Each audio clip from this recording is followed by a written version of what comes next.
Gandang araw mga ka-Ian Ride. Re-release tayo na yung pre-grease o repack. Dinisan mo natin yan. Palitan natin ng high temp grease. Mas maganda high temp grease kasi malaban sa init yan kahit sa long drive. Pati yun doon, palitin natin yan. Kasi hindi pa masyado siyang maingay. Kailangan natin i-grease o repack para mawala yung ingay.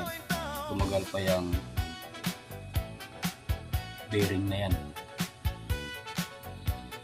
Ilinisin muna natin ang pops.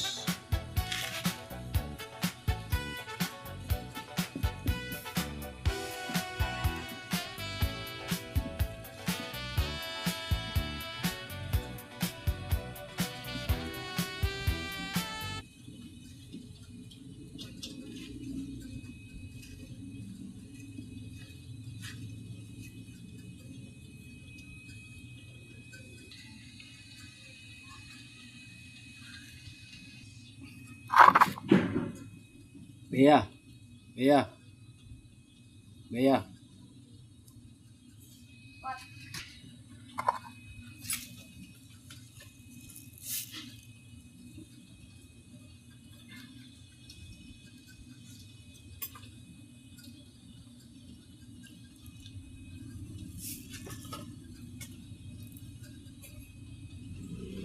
Pero pwede nyo rin itong kalasin pag talagang hindi na kaya.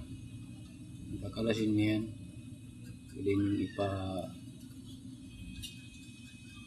out. Ka-pressed in. Kung hindi makaya sa, ayan, tatanggalin yan. Minsan nakukuha yan sa dandahan. So kakalasin nyo itong rotor.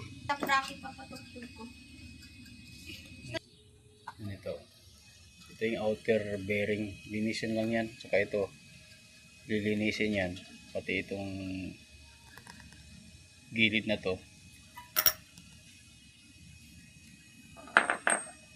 Ito gilid na yan. Ito yung cap ng bearing. Lalagyan niya ng, linisin niya yung gilid na yan. Tapos lalagyan ng grasa. Ito yung ano niya. Grease seal or cup para hindi matapon yung grasa. So yan lang mga paps. Naway mayroon kayo natutunan ng konting kaalaman. Thank you.